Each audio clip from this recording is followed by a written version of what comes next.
Como todos los lunes, comienza la columna del Centro Interdisciplinario de Investigaciones en Género, del CINIG, y siempre vienen con alguna investigadora. Como es interdisciplinario, las profesiones de cada una de las que vienen aquí al estudio va modificándose, y en este caso se ha venido Fabiana Corrales, profesora en Historia, becaria del SIC, docente en nivel medio, y siempre aclaramos, la lista de su currículum continúa, pero acá, como es radio, la hacemos sintética. ¿Cómo va, Fabiana? Hola, bien, ¿todo bien ustedes? Bien, muy bien. Nos traes algo que a nosotras nos resulta novedoso, por un lado, bien, porque no teníamos nada de información sobre eso, sí, y nos resulta particularmente muy interesante porque estamos hablando de La Plata y estamos hablando de una mujer, una figura que de golpe en siglos anteriores nos parece inédito que ella hablara, planteara y trabajara sobre temas de género que uno cree que en esa época ni siquiera se mencionaban, ¿no? Bien, sí, bueno, la figura que les traigo es María Abela o Abella de Ramírez. Ajá. Es una maestra uruguaya, ¿sí?, que se muda a la ciudad de La Plata, que migra a finales del siglo XIX, después de haber enviudado, y se instala acá y se casa nuevamente. En Uruguay tiene 2 hijos y acá va a tener 5 hijos más. ¿Ella se viene sola con sus 2 hijos? O sea, aparentemente sí. Ajá. Sí, se viene... aparentemente esto pues no lo tengo, digamos, claro. Está documentado, pero tenía parientes acá. Ah, ok. ¿Sí?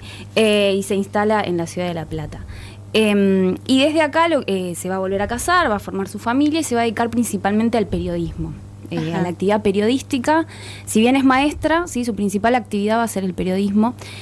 Y en ese marco lo que ella va a hacer es dirigir la primera revista, la primera publicación en autodenominarse feminista en Argentina, que es la revista Nosotras, que se edita entre 1902 y 1904 acá en la ciudad de La Plata. Mira. Lo interesante por ahí de esta figura es eso, que se radica acá en la ciudad de La Plata y que esta revista, que es la primera que se autodenomina feminista, es de la ciudad de La Plata. La primera del país. La primera del país, sí. A ver, el feminismo ya se conocía como, digamos, ya existía como, circulaba como un concepto entre sectores políticos, intelectuales. Pero la revista lo que hace es aglutinar a un conjunto de mujeres provenientes de distintas corrientes políticas, que son el socialismo y el librepensamiento. Sí. María Abela es librepensadora. Y bajo la bandera, ¿no?, del feminismo, ellas van a demandar derechos femeninos a través de esta publicación, esta revista, que es una revista también literaria, ¿sí?, donde hay poesías, claro, donde hay juegos, y sobre todo lo que hacen ellas es escribir, ¿sí?, se escriben muchos ensayos más que nada, y en esos ensayos van a demandar los derechos que tienen que demandar en el periodo, ¿no?, que son principalmente el derecho a la educación, los derechos civiles de las mujeres. Van a tener grandes discusiones en torno al trabajo, si hay que regular o no. Esta va a ser una de las grandes discusiones de la revista, que va a poner en tensión las corrientes políticas al interior de la claro. revista, si hay que regular o reglamentar el trabajo de las mujeres en la industria, porque esta es una discusión de época. Y en ese sentido, ellas lo que van a hacer es participar, ¿no?, de todo lo que es la ebullición política del periodo, ¿no? Este periodo de principios del siglo XX es un periodo de bastante conflictividad social, ¿no? Está en tela de juicio, o lo que se discute tiene que ver mucho con la llamada cuestión social, que tiene que ver con la conflictividad obrera, más que nada, ¿no? Y los conflictos que son producto de todo el proceso de expansión modernizadora de ese periodo, ¿no? Claro. Y en ese sentido ellas van a intervenir, van a discutir, van a tener discusiones sobre si efectivamente, sobre todo las socialistas y con María Abela particularmente, ¿Se peleaban? Se peleaban, digo. Van a tener una gran discusión, es una discusión muy particular que está en la revista, sobre si reglamentar o cómo reglamentar el trabajo de las mujeres en la industria. Porque en este periodo, una discusión de época va a ser no solo si las mujeres tienen o no que trabajar fuera del hogar, claro, sino cómo regular o no eso. Sobre todo, el trabajo de las mujeres en la industria va a ser visto como un problema. Y esa idea o ese problema va a tener que ver con que pone en tensión el carácter o, digamos, el supuesto rol social de las mujeres, claro, que es la maternidad, ¿no? Claro.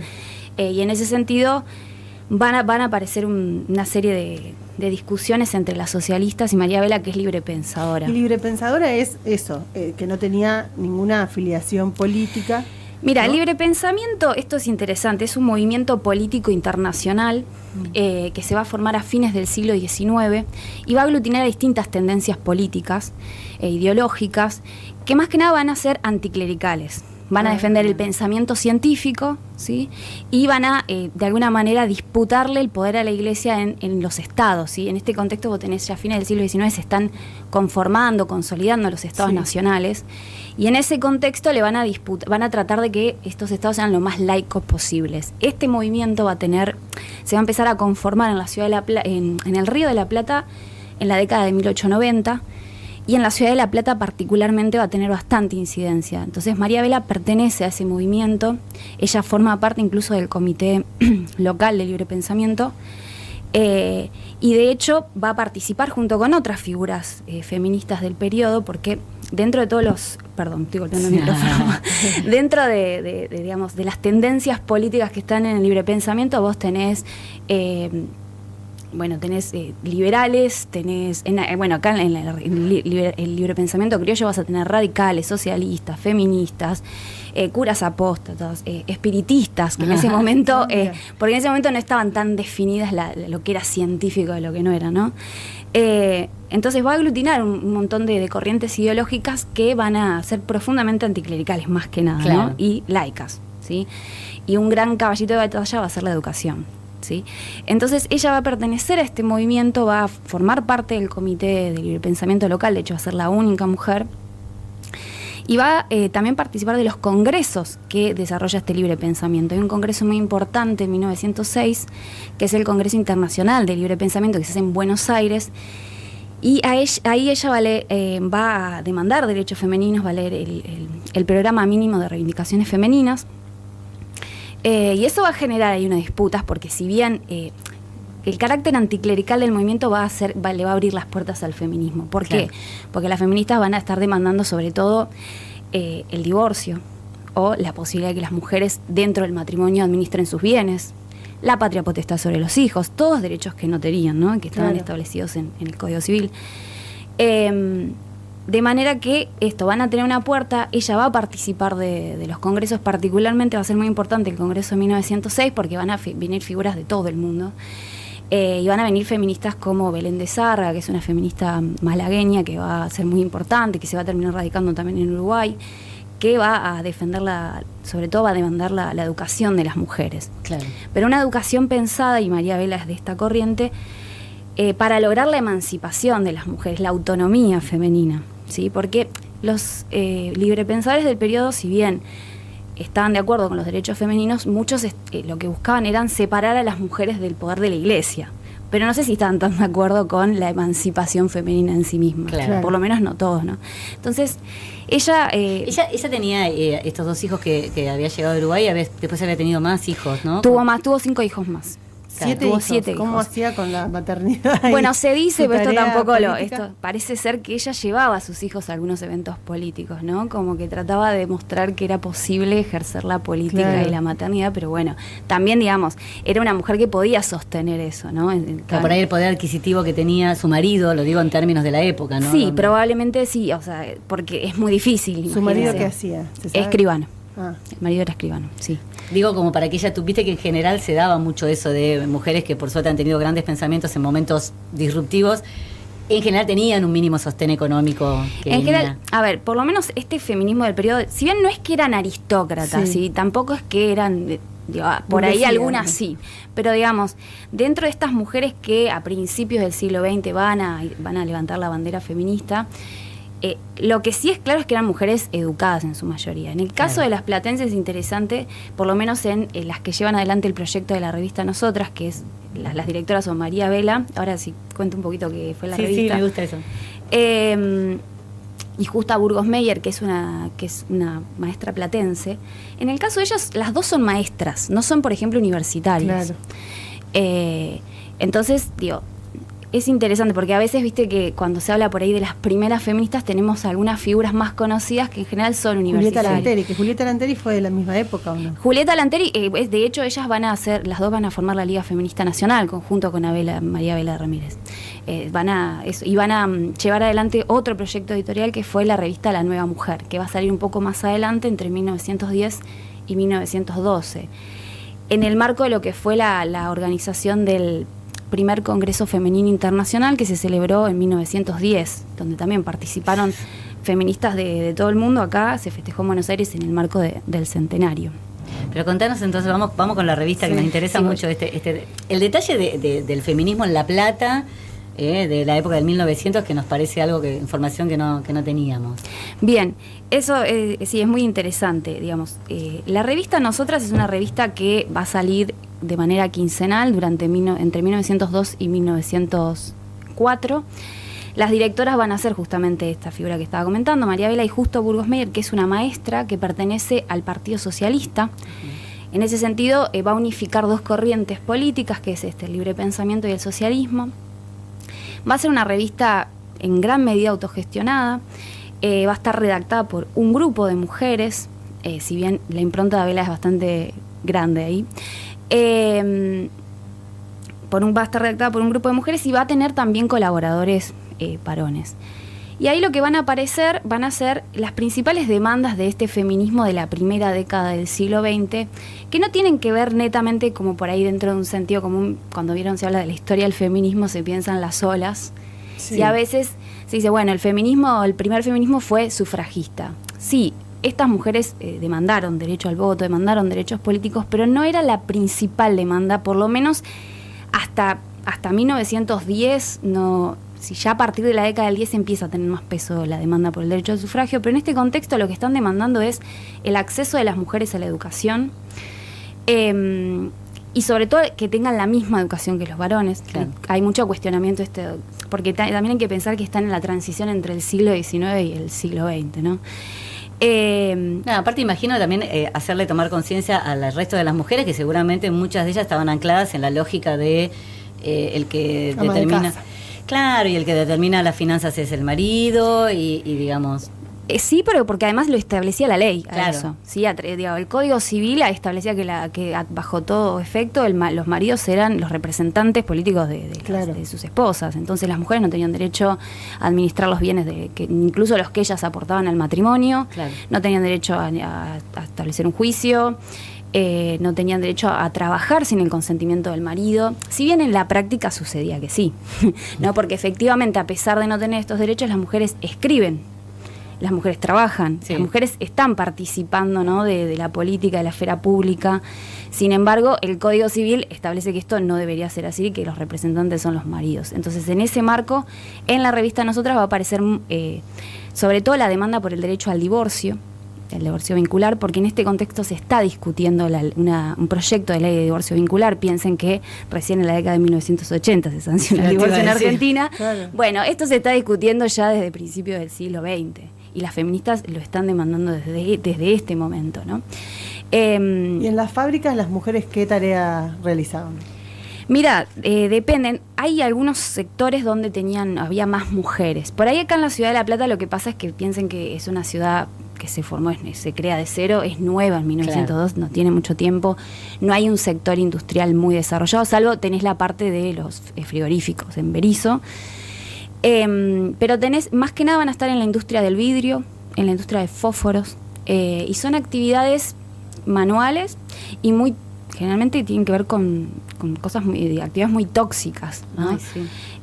Y donde hay mujeres también va a haber niños, ¿no? Claro. De hecho, justamente esta discusión que yo les contaba al principio, se va a dar entre las socialistas y María Vela como representante del libre pensamiento, tiene que ver con que, bueno, las socialistas van a llevar adelante una campaña para que a través de un proyecto que va a crear Gabriela Laperriere de Coni, sí, que ella es socialista. Es una médica socialista, de protección del trabajo de las mujeres y niños en la industria. Es un proyecto que escribe en 1903, después de que ella hace un trabajo de inspectora ad honorem, o sea, gratis, relevando en Buenos Aires las condiciones de trabajo de las obreras. Ya se nos terminó. Perdón. Tranquila. Sigo, perdón. Ese trabajo, digamos. Hace un trabajo de inspección a través del cual va a relevar las condiciones en las que están las trabajadoras y lo que va a plantear es un proyecto de reglamentación de protección del trabajo de las mujeres y los niños. Entonces, las socialistas, a través de lo que fue el Centro Socialista Femenino, que se crea también en 1912, es un año bastante convulsionado en 1902 en la historia de la Argentina, van a llevar adelante una campaña para esta reglamentación. Y ahí van a tener una disputa con este proyecto, con Abela, porque ella no va a estar de acuerdo con la reglamentación de este trabajo. ¿Por qué? Porque entiende que esa protección, que es, o por lo menos en el proyecto original, se hace en nombre de la salud y la moralidad de las mujeres, y ella, su miedo o su resquemor, por decirlo así, era que esto impidiera que las mujeres en general trabajaran. Ella entendía que con la excusa de la salud y la moralidad podría restringirse el acceso al trabajo del conjunto de las mujeres. Sin embargo, también hay que tener en cuenta que el proyecto de las socialistas era porque las condiciones de trabajo eran pésimas, y había muchísimo miedo por la cantidad de abortos y de situaciones complejas, ¿no? Además de que lo que van a denunciar mucho las socialistas es, bueno, que las mujeres no solamente trabajan en la fábrica, sino que llegan de la fábrica y siguen trabajando en sus casas. Y nunca descansan, ¿no? Es un debate que siguió entre lo ideal y lo real, ¿no? Había como uno todo el tiempo. Claro, en realidad no sé si es un debate entre el ideal tiene que ver con, se supone que el rol de la mujer es ser madre, ¿no?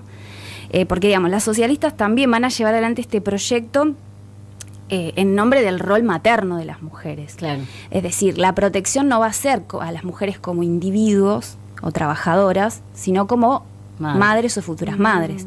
Entonces ahí tenés una tensión, ¿no? Claro. Sí, porque si no la protección sería para todos los que trabajan en una fábrica. Claro, porque en lo que también es esto, tener en cuenta que es un contexto en el que se está debatiendo la llamada cuestión social en general, ¿no? Claro. Entonces, ¿por qué? Porque los y las trabajadoras están demandando derechos. Ahora, en el caso específico de las mujeres trabajadoras, la discusión va a ser, por la protección va a tener que ver con, bueno, si esto afecta o no su rol de madres. No están pensando en ellas como eso, como individuos. Claro. Entonces, la postura de Abela un poco va a tensionar con esa idea, ¿sí? Por ahí va a tener una postura, lo que en la historiografía se entiende como una postura menos maternalista, ¿no? Porque el discurso de este periodo de las feministas va a estar anclado en posturas maternalistas, que es esto de demandar derechos en nombre de la maternidad. Claro. Bueno, y ahí va a haber pocas voces. La voz de Abela va a ser Marcela Nari, una historiadora, lo va a llamar como una voz disonante. Va a ser una de las pocas que va a poner en tensión, bueno, ese discurso maternalista. Qué interesante, teniendo ella 7 hijos, digo, lo dice desde un lugar. Sí, bien eso real, ¿no? Claro. Eso es bastante, es súper interesante. Claro. Sí. Contanos, antes que nos tengamos que ir, siempre nos pasa lo mismo con esta columna, nos falta tiempo, pero si es que hay, porque imagino que encontrar documentos debe ser re difícil, pero ¿había algún rebote en la ciudad de La Plata, esta ciudad naciente, como muy novedosa y demás, en esta figura de María Abela, había otras mujeres feministas acá en La Plata que hacían ruido o no tanto? Tenés, en realidad, bueno, tenés las mujeres del Partido Socialista, sí, como la que nombré, que perdón por que la dejé de lado, que Justa Burgos Medina es muy importante porque además es la codirectora de la revista. Fue injusta. Hacemos juego. Bueno, sí, había otras mujeres, sobre todo de educadoras. Ajá. ¿Sí? Las mujeres feministas de este periodo van a tener, en general, rol de educadoras, van a estar relacionadas con el magisterio más que nada, porque también hay que entender que era, digamos, después de la educación primaria, era lo que tenían más acceso a las mujeres. La escuela normal. La escuela normal va a tener, de hecho, por ahí 1912 es muy reciente, ¿no? Porque... pero es muy reciente, pero la escuela normal va a ser muy importante, sobre todo con la gestión o la dirección de Mary Graham. Ella va a estar entre que se funda la escuela en 1888 y 1902, y va a ser muy importante en la formación política de futuras, no todas feministas, pero sí mujeres que van a incidir en la política y que van a demandar derechos femeninos, porque digo, no todas se van a autodenominar feministas, pero sí van a demandar derechos femeninos. Por ejemplo, otra figura que no se considera feminista, pero que es socialista y que formó parte, ¿no?, de todo este conglomerado de mujeres que abogaron por los derechos femeninos, va a estar Raquel Camaña, por ejemplo, ¿no?